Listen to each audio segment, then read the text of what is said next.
नमस्कार, ANB news देख रहे हैं आप और मैं हूं आपके साथ हितेंद्र। राफेल पर ड्रैगन का डर सामने आ गया है, इसी मुद्दे पर चर्चा करेंगे। लेकिन सबसे पहले सभी दर्शकों से हमारी अपील, अगर आपको खुद में या अपने परिवार के किसी सदस्य में कोरोना वायरस के लक्षण दिखाई दे रहे हैं तो आप इसे बिल्कुल भी नजरअंदाज ना करें, तुरंत कोरोना वायरस की जांच कराएं, क्योंकि देश में कोविड-19 से मरने वालों की संख्या बढ़ने का एक कारण ये भी है।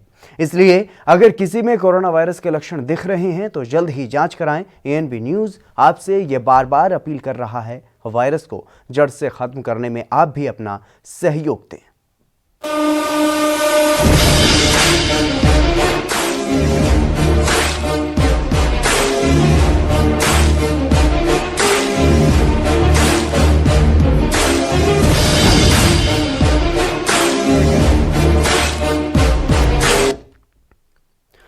लद्दाख में एलएसी के उस पार भारत और चीनी सेना के बीच तनातनी जारी है और हालांकि लगातार बातचीत का सिलसिला भी जारी है, लेकिन वास्तविक नियंत्रण रेखा पर तनाव कम होने का नाम नहीं ले रहा है, क्योंकि चीन ने अपनी सेना को गलवान समेत कई तनाव वाले क्षेत्रों से पीछे तो हटा लिया है, लेकिन अभी भी कई ऐसे इलाके हैं जहां से चीन पीछे नहीं हट रहा है, जिसके चलते चीन पर लगातार दबाव बनाने की कोशिश भी भारत की तरफ से की जा रही है। लेकिन जब से राफेल की तैनाती भारत में हुई है तब से ऐसा लग रहा है जैसे इन दिनों चीन की टेंशन और भी बढ़ गई है। भारत के 5 राफेल से डरकर चीन ने अपने होतान एयरबेस पर 36 बम वर्षक विमान उतार दिए हैं। एलएसी के नजदीक चीन के होतान एयरबेस में ऐसा लग रहा है जैसे चीन ने अपने सारे फाइटर जेट की तैनाती कर दी हो, और ऐसे में सवाल उठ रहे हैं कि आखिर चीन में खलबली क्यों मची है, चीन इतना परेशान क्यों है, या फिर कपटी चीन कोई नया षड्यंत्र रच रहा है या तैयारी कर रहा है युद्ध की, क्योंकि चीन में एलएसी के नज़दीकी एयरबेस खाशगर और नगारी कुंशा पर भी कुछ ऐसी ही तैयारियां की जा रही हैं।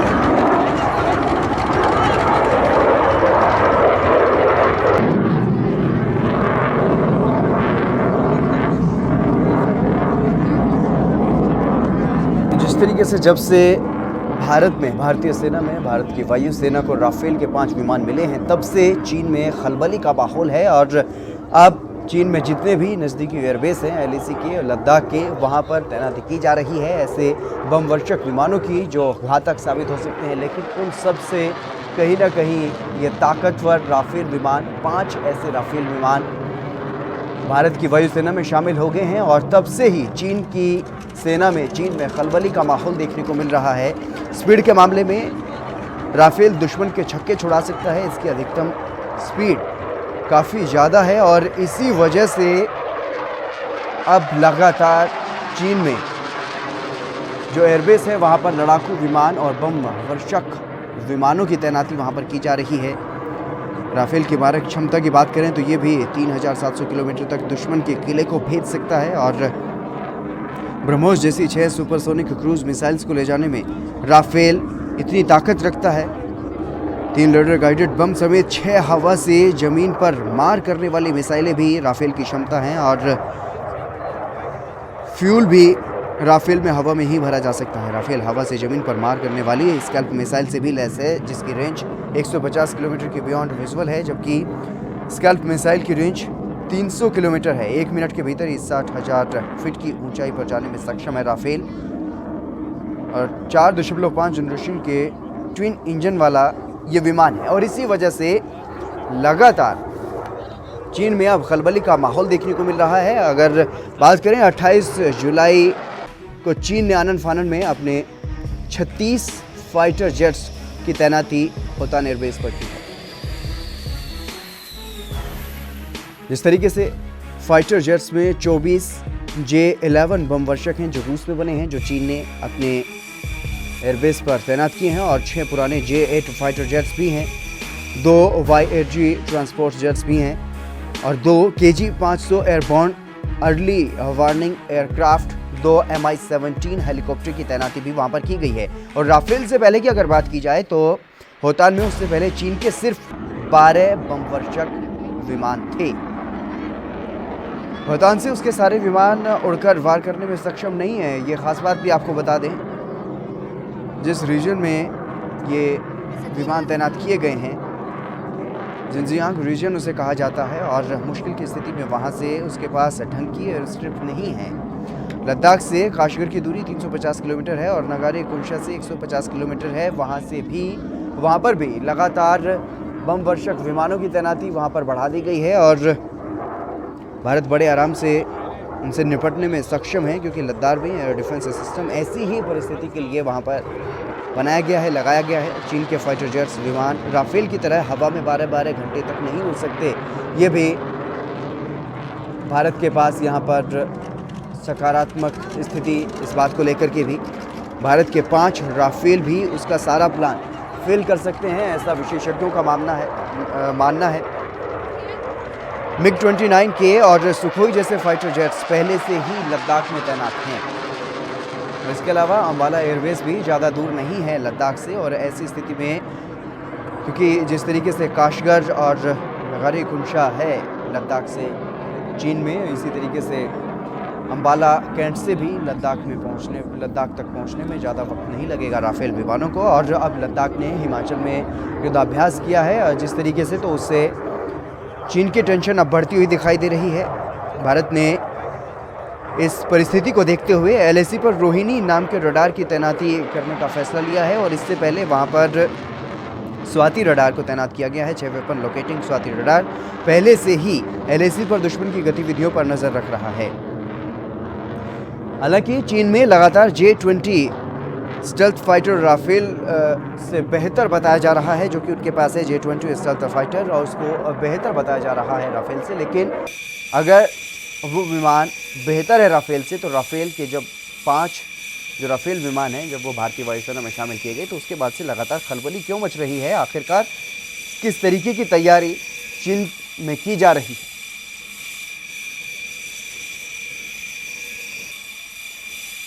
तो जिस तरीके से लगातार जो भारत में सेना अपने आप को मजबूत कर रही है, वायुसेना को मजबूत किया जा रहा है, लगातार वायुसेना में अब 5 राफेल विमानों को भी वायुसेना के बेड़े में शामिल कर दिया गया है।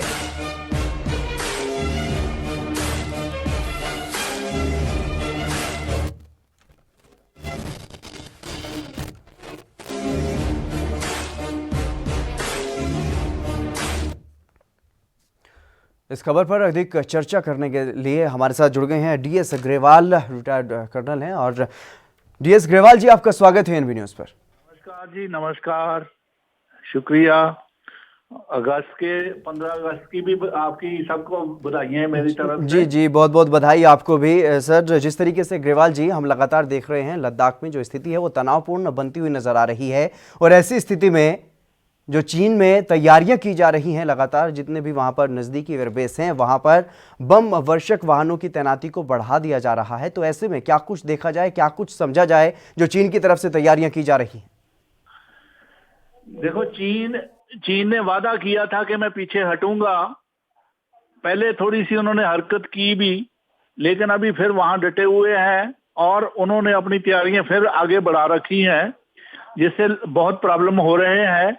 इससे लग रहा है कि चीन जो है उसने बम्बर जो है पहले लाया था, वहां गन्स भी लगा रखी थी, और इसके साथ ही उन्होंने ट्रेनिंग एक्सरसाइज भी की है, और अपने वेपन जो हैं उनकी रिहर्सल होने के कारण जिससे लगता है उसका कोई इरादा पीछे का हटने का नहीं है। और इसलिए हमारे लिए बहुत जरूरी है कि हम हर तरह से तैयार रहें। और जैसे अभी हमारे दफाले आए हैं, उनकी भी अभी एक्सरसाइज चल रही है हिमाचल में। आपने सुना होगा कि खास करके ये हिमाचल की ट्रेन है, ये बॉर्डर के साथ मिलती है जो हमारी लद्दाख की है, क्योंकि कोई भी नया इक्विपमेंट आता है उसके ऊपर बहुत ज्यादा ट्रेनिंग करने की जरूरत होती है, और नए हालात के साथ अपने आप को डालना ही बहुत जरूरी होता है। ये रफाल दो तरह के हैं। एक तो दो जो रफाल थे वो जो आरबी नंबर 001 और 2 थे वो थे ट्रेनिंग के, और जो बाकी 3 हैं वो लड़ने के लिए हैं। वैसे लड़ने 5 जाते हैं, लेकिन 2 जो हैं वो ट्रेनिंग के लिए हैं।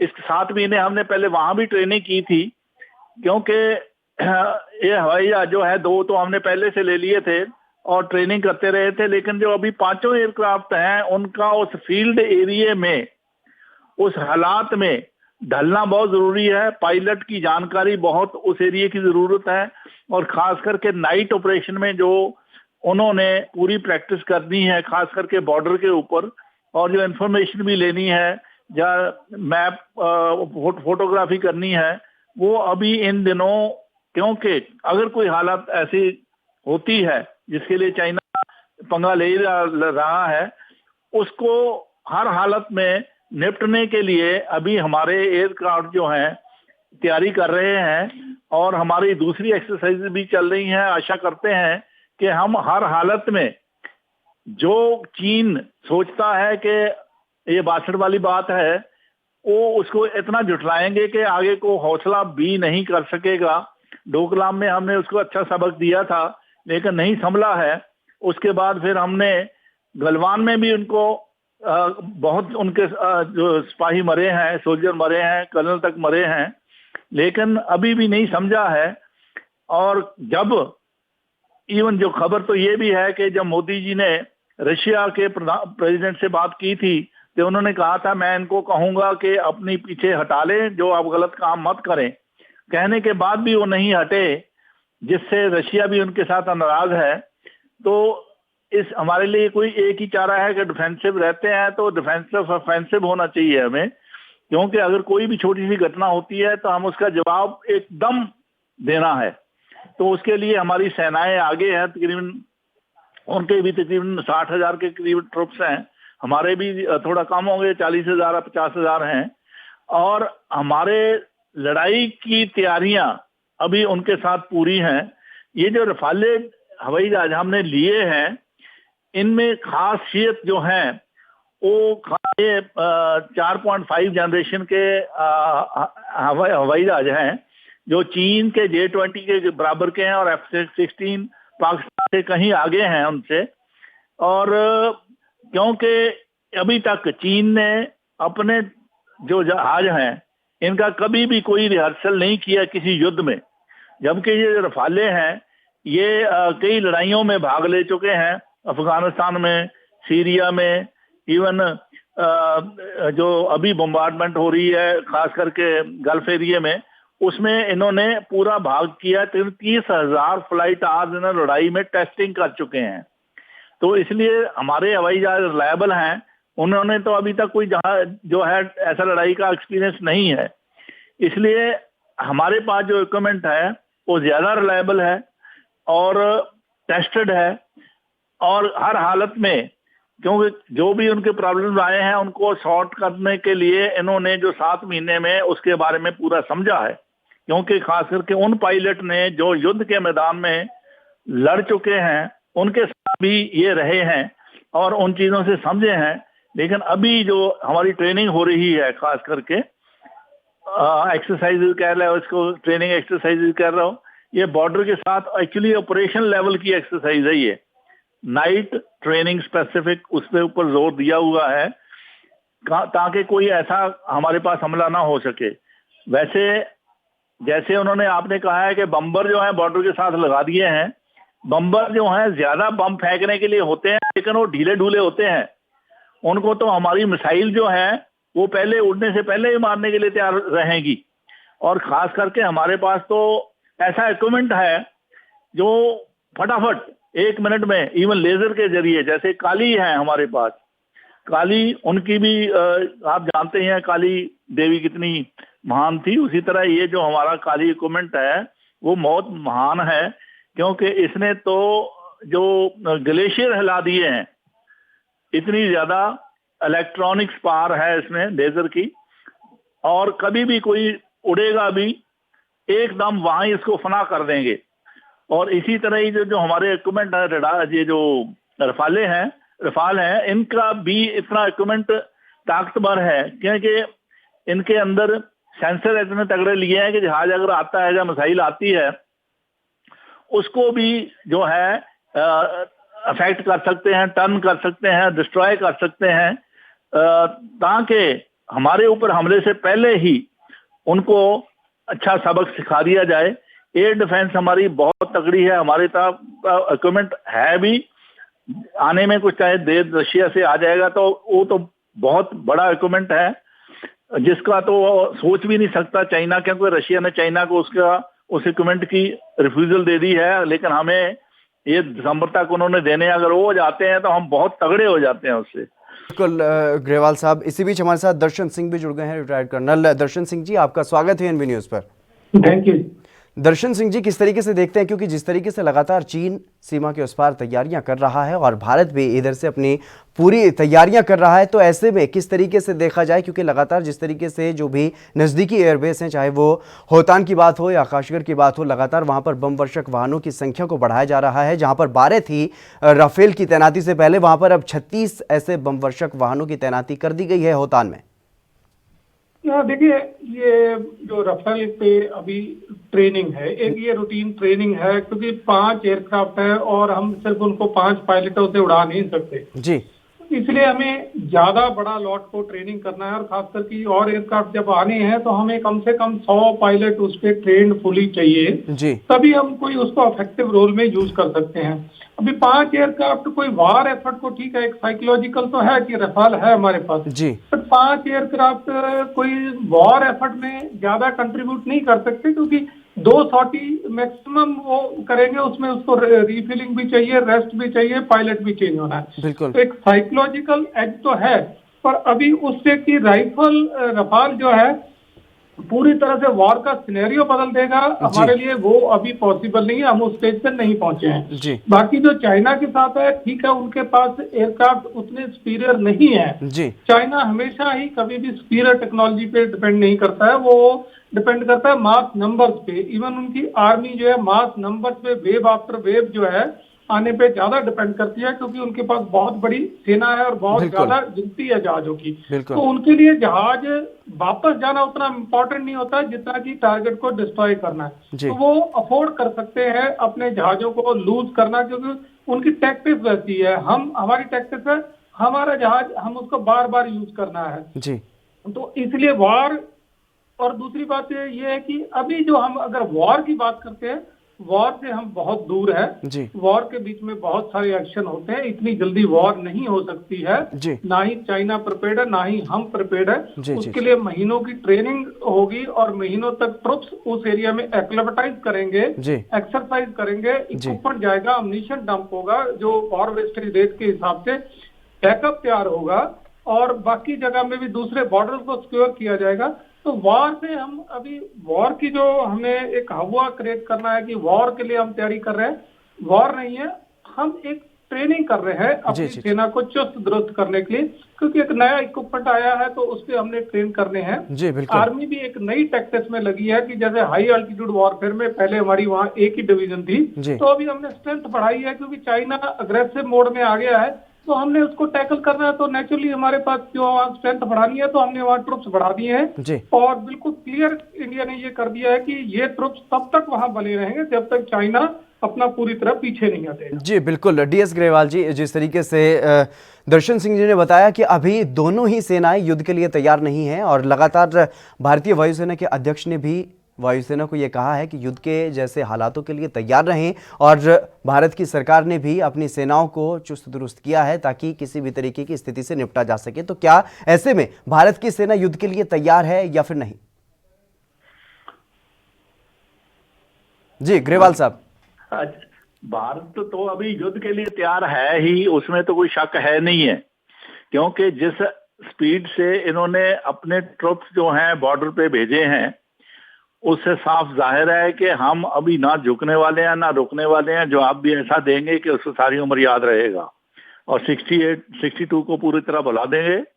और खास करके कोशिश यही रहेगी कि अपना एरिया जो है, जो उन्होंने ऑक्यूपाई किया है, नो मैन लैंड का जो है, उसको तो खाली कराएंगे ही। हो सकता हम आगे भी बढ़े, वो जो उन्होंने अक्साई चीन का एरिया ले रखा है वो भी लेने की कोशिश करेंगे। चाइना का यहाँ जो ज्यादा इंटरेस्ट है वो है चाइना पाकिस्तान इकोनॉमिक कॉरिडोर, जो अपने पाकिस्तान जो है उसमें से गुजरता है और हमारे सियाचिन के साथ ही लगता है, और वो चाहता है कि इस एरिया को प्रभावित करें और हमारी तरफ से कोई इंटरफेयर ना करे, और कोशिश ये भी होगा कि कुछ ना कुछ टुकड़े इसमें से और भी काटें। और जैसे उन्होंने अभी पाकिस्तान ऑक्युपाइड कश्मीर से कुछ हिस्सा पाकिस्तान से ले लिया है, लेकिन वो हक तो हमारा है, क्योंकि वो अभी तक भी यूएनओ मानती है कि वो डिस्प्यूटेड एरिया है। हमें उसके लिए खास करके प्रेशर डालना चाहिए था कि वो हमारा एरिया चीन को नहीं देना चाहिए था, और अभी भी टाइम है, उसके ऊपर हमें प्रेशर करना चाहिए। और इसके लिए भारत तो है पहले से ही रेडी था। जब ये जिस हिसाब से चीन ने हमारे चारों ओर जो है अलग अलग समुद्र के अड्डे बना लिए थे, जैसे खास करके अभी बांग्लादेश में भी कोशिश कर रहा है, श्रीलंका में भी हुआ है, जिबूती में भी हुआ है, पाकिस्तान में हुआ है, तो उसको एक तो रोकना बहुत जरूरी था टाइम से, और हमने एक्शन भी टाइम से लिए हैं। और जैसे हमने क्वाड का जो एक्सरसाइज किया है उससे भी चाइना दहला है। ऊपर से अमेरिका ने जिस तरह साउथ पैसिफिक ओशन में अपना दबाव भी डाला है, उससे चाइना जरूर घबराया है। और इसके साथ ये भी बात कहनी पड़ेगी कि चाइना अभी पूरा उसका ध्यान ताइवान की तरफ भी है, क्योंकि उसने अभी उनके इलाका में कुछ जहाज भेजे थे जिसको ताइवान के एयरक्राफ्ट ने दोबारा भगाया है वापस, और अमेरिका और भी सतर्क हो गया है और उसको वहां नहीं आने दे रहा है। तो इसका मतलब हालात उसके इर्द गिर्द सब जगह ही है।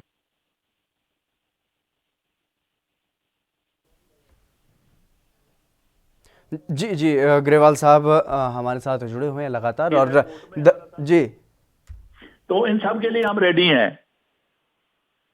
जी दर्शन जी, जिस तरीके से लगातार ये बातें सामने आ रही हैं, सतर्क किया जा रहा है अपनी सेना को लगातार, और चीन में आखिरकार किस तरीके की बौखलाहट है या डर है या फिर कोई तैयारी है जो भारत की सीमा से सटे हुए जितने भी एयरबेस हैं वहां पर कहीं ना कहीं बमवर्षक वाहनों की जो भारी भरकम तैनाती की जा रही है, उसको किस दृष्टिकोण से देखा जा सकता है? जी दर्शन जी। हम उसको वार नहीं कह सकते। देखिए, पार्लियामेंट अटैक के बाद पूरी एयरफोर्स, आर्मी, नेवी सब मूव कर गए थे, फॉरवर्ड बेसिस में चले गए थे, पर वो लड़ाई नहीं थी जी। वो एक फॉरवर्ड पोस्चर था। अभी भी जब ये JNK में घटनाएं हुई हैं बड़ी बड़ी, जैसे पुलवामा हुआ, ये हुआ, तो आर्मी फॉरवर्ड मूव कर गई थी, सर्जिकल स्ट्राइक हुई, तो एक लिमिटेड लेवल का ऑपरेशन है। तो ये आर्मी अगर वहां डिप्लॉय हो गई है, अपनी साइड में है आर्मी, देखो अगर वॉर होनी है तो वहां पे इलाके की इवैक्यूएशन होनी है, माइंस लेआउट होनी है, और वो महीनों का काम है। ये नहीं है कि आप सिर्फ अंदर घुस जाएंगे और दूसरी साइड कोई माइनिंग वगैरह इलाका खाली कराए बिना वहां पे वॉर हो जाएगी। तो वॉर का जो एक बादल हम क्रिएट करने की कोशिश कर रहे हैं वो नहीं है। एक हमारी जो टेंशन है बॉर्डर पे, हम उसको है अभी फिलहाल जो हमारा एम है, किसी तरह प्रेशर बना के चाइना। जी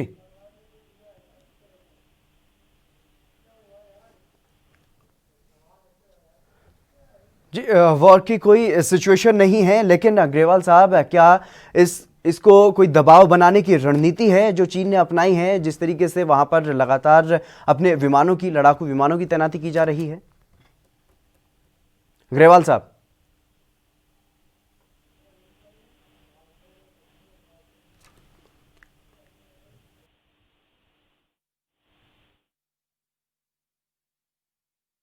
लगता है दोनों ही मेहमानों का संपर्क टूट गया है और कोई तकनीकी खराबी है, लेकिन चर्चा में हमें ये ज़रूर जानकारी मिली है कि दोनों ही तरफ से युद्ध की भले ही तैयारियां की जा रही हों, लेकिन युद्ध जैसे कोई माहौल नहीं है, युद्ध जैसी कोई तैयारी नहीं है।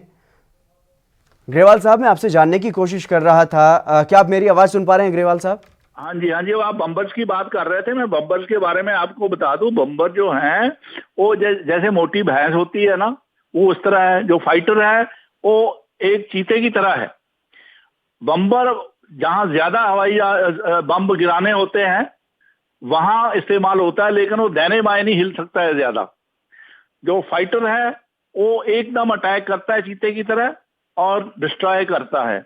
बम्बर बहुत कॉस्टली होते हैं, क्योंकि उसकी कॉस्ट जैसे हमारे 15 फाइटर हैं उसके बराबर एक जो है बम्बर की कॉस्ट होती है।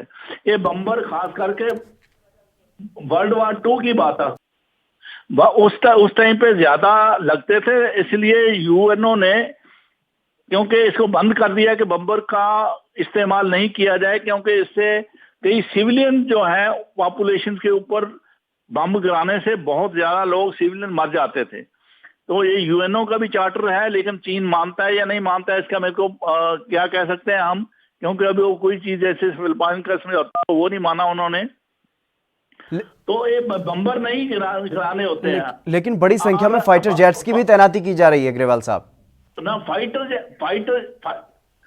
फाइटर जेट जो है वो सबसे इम्पोर्टेंट है जी, उनकी भी तैनाती की जा रही है वहां पे। इस हालत में एकदम हमला करना फाइटर जेट से होगा जी, और मिसाइल के लिए खासकर जितने मिसाइल फाइटर जेट में है सारे बम्बर को गिराने के काबिल हैं जी।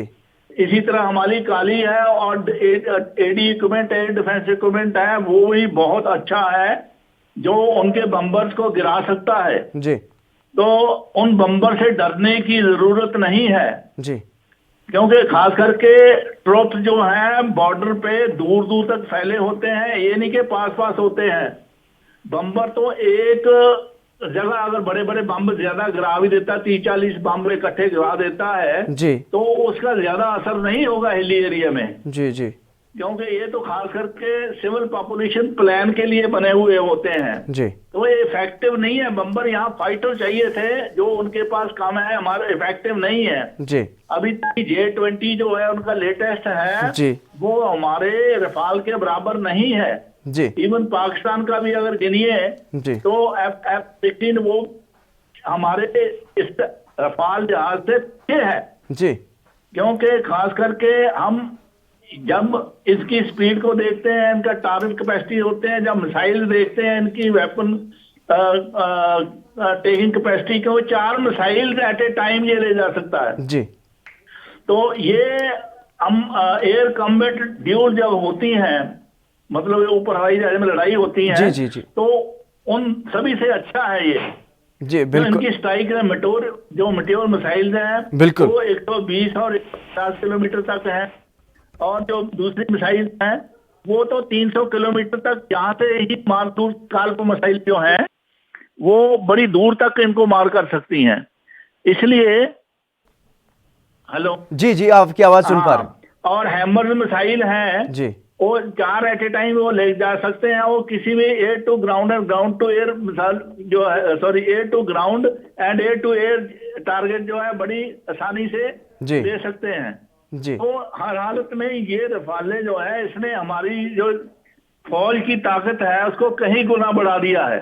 जी जी, बिल्कुल बिल्कुल। भारत की सेना कहीं ना कहीं पूरी तरह से तैयार है। कर्नल दर्शन सिंह जी और कर्नल DS ग्रेवाल साहब, आप दोनों ही मेहमानों का बहुत बहुत शुक्रिया, आप हमारे साथ जुड़े और तमाम महत्वपूर्ण जानकारी आपने दी है। किस तरीके से भारत का जो ढांचा है, जो सुरक्षा का, डिफेंस का, वो किस तरीके से मजबूत होता जा रहा है और किस तरीके से चीन कहीं ना कहीं पस्त अपने आप को महसूस कर रहा है और इसी बौखलाहट की वजह से वो लगातार जो भी नज़दीकी एयरबेस हैं वहाँ पर तमाम अपने फाइटर जेट और बम वर्षक विमानों की तैनाती को कर रहा है ताकि भारत पर कहीं ना कहीं कुछ दबाव बनाया जा सके और भारत को डराया जा सके। लेकिन भारत में अब 5 राफेल विमानों की भी तैनाती हो गई है, लेकिन उससे पहले भी भारत की सेना, वायुसेना और थल सेना, नौसेना, तीनों ही सेनाएं पूरी तरह से तैयार हैं। फिलहाल इस खास पेशकश में बस इतना ही। आप बने रहिए ANB न्यूज़ के साथ।